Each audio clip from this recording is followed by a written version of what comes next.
Buongiorno. Buongiorno. It's an honor to be here to bring the greetings of the Congress of the United States to this important meeting of the G20 Parliamentary leaders, the Summit on People, Planet, and Prosperity. It's a special honor to be here with Prime Minister, His Excellency Mario Draghi. Thank you, Mr. Prime Minister, for your leadership on the coronavirus, on climate, and so many other challenges of our global community. Thank you, President Elisabetta Castellata, for your leadership, your hospitality here today, and the wonderful role that you play as a woman and for women as President of the Italian Senate. Speaker Fico, thank you for the invitation to participate in this meeting. Friends, this is the fourth meeting I will be having in recent time with Speaker Fico on the topics of the summit. Our colleague from the UK, Mr. Hoyle, can attest that we've all learned a great deal from him in our meetings.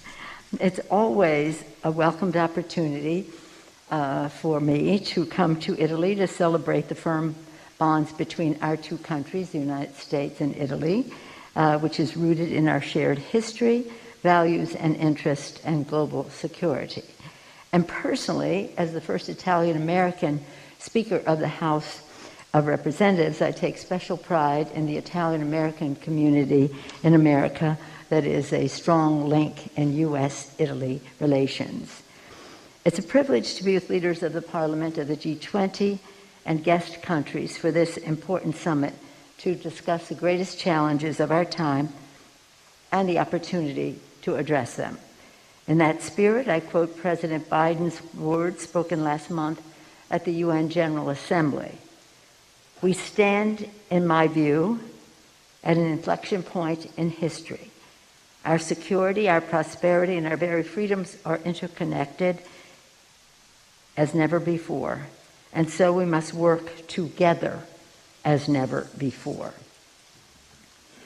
And I'll just talk about America for a moment. In the early days of our revolution, in the darkest days of the revolution, a philosopher and patriot, Thomas Paine, said, "The times have found us.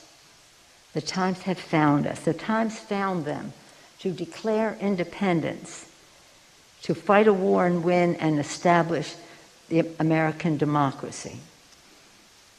The times had found them. Nearly 100 years later, the times found Abraham Lincoln to fight and win a war to keep that American democracy as one country.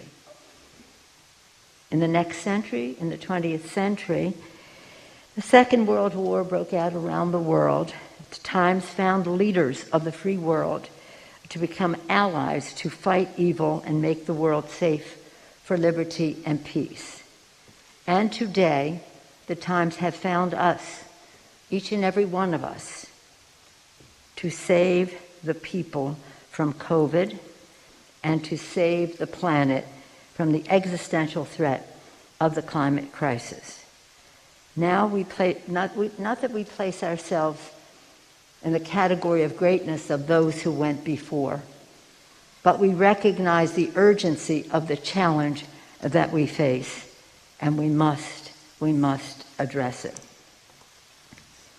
On the climate crisis, many of the parliaments here have long recognized the urgency and have led the way on action. Many of you have done that already. You have faced the reality of the climate crisis in your own countries. We, the G20 countries, are the world's largest polluters, producing, well, maybe up to 75% of the emissions. And we have a responsibility to act. We have a great opportunity to do so. The G720s could mitigate the vast majority of climate change, keeping warming to 1.7 degrees Celsius if we act now, and we must. When our nations meet in Glasgow next month, and thank you, Mr. Speaker, for the hospitality of your country, Mr. Speaker of the UK, and the cooperation of Italy in the G26, the COP26. When we go there, we must bring our highest ambitions to the table. We must not only meet our Paris goals, we must beat them in order to limit warming to 1.5 to 2 degrees Celsius. In America, under President Biden, we have committed to reducing emissions by 50% below 2005 levels by 2030, and we work toward achieving a clean energy economy with net zero emissions by 2050. These are goals that we all share. We must, though, join together to meet this goal around the world. Congratulations to many of your countries who are already taking action to meet these goals. We can certainly learn from you. Working with President Biden, the United States Congress is taking action. We are working on the enactment of the Biden Build Back Better agenda, which contains the most dramatic climate action of any legislation in the history of our country. It would be a dereliction of duty to pass any infrastructure and building legislation that fails to respond to the urgency of the climate crisis. This is about the children, leaving them a world in which they can be healthy, thrive, and reach their fulfillment. It's always about the children, in my view.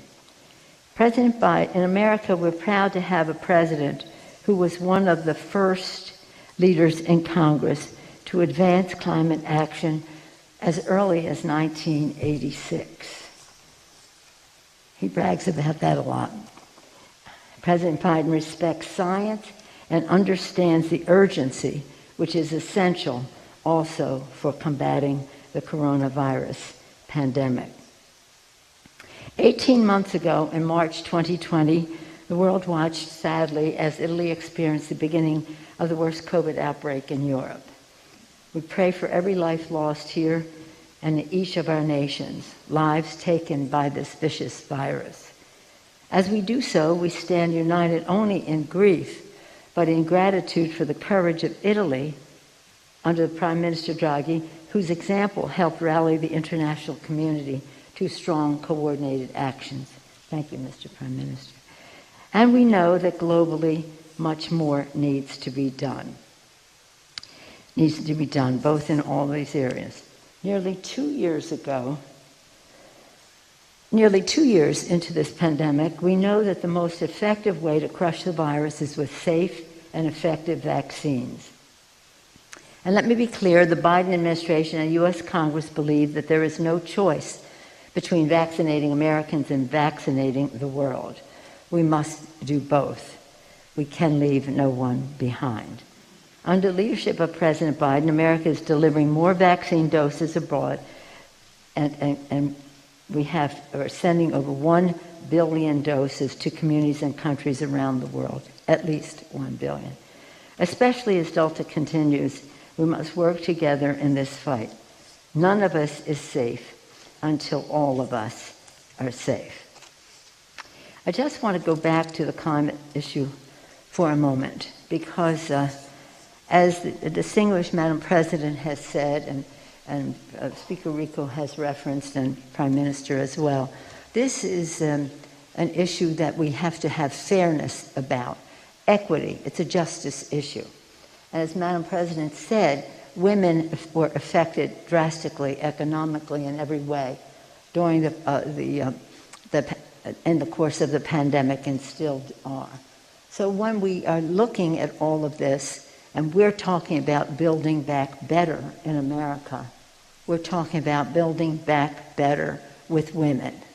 With women, many things that exist in developed countries that we do not have in the United States: child care, early childhood education, family and medical leave, the list goes on, home health care, and the rest.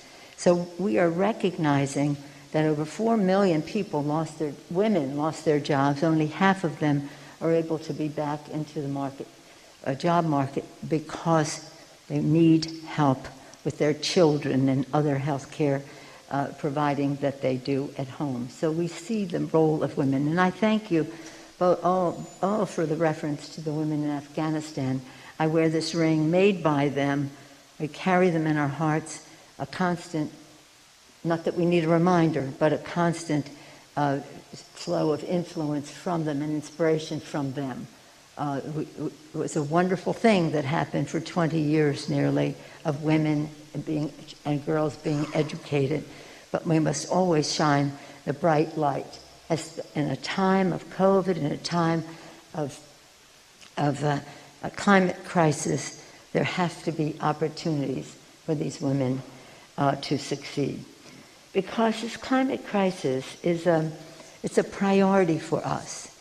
For me, I believe that this is God's creation and we have a moral responsibility to be good stewards of it. But if you don't even share that religious view, we all agree that we have a moral responsibility to our children to have this planet, hand this planet to them in an important way. It's a health issue. Clean air, clean water, clean water, clean water. We keep emphasizing that for them. It's a jobs issue, an economic issue, good green jobs to bring people in, more people, lift more people into prosperity through these new technologies. It's a national security issue. Security experts tell us that this is a national security issue because we must prevent migration and conflict that stems from the competition for resources and habitat that is engendered by the climate crisis. And then once again, back to a moral issue. We have to be good stewards, but we have to do so in a just way, justice for the most vulnerable communities among us, especially in the indigenous communities where we have been hit first, where they have been hit first and hardest. As Speaker Fico said, we will be talking about this more in the days ahead. So again, we have a lot on our plate. As we have had these parliamentary meetings from time to time. If you go back a few years, we would not have had COVID, but we do. And we must address it with justice and equity. And if we have for a long time had the climate crisis, some in denial about it, all of us must accept the science and also the governance to deal with it. So again, as Thomas Paine has said, the times have found us. We know that it's about time. Everything's about time.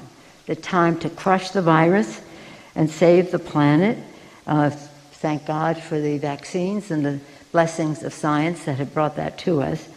Working together, the G20 nations must accept this challenge. We must rise to the urgency of the moment. I have no doubt that we will. And we must advance a better world for the people, for the planet, so that many more people can participate in prosperity. And coming back to the women again, we say in America, when women succeed, America succeeds. You could say that of any country in the world, and you can certainly say that globally. So we have an opportunity to have these discussions. I want to again thank our hosts for their hospitality, Mr. Prime Minister, Madam President, Mr. Speaker. Viva Italia! God bless America, and God bless all of the countries who are participating here today. Thank you so much to share some thoughts of the Congress of the United States.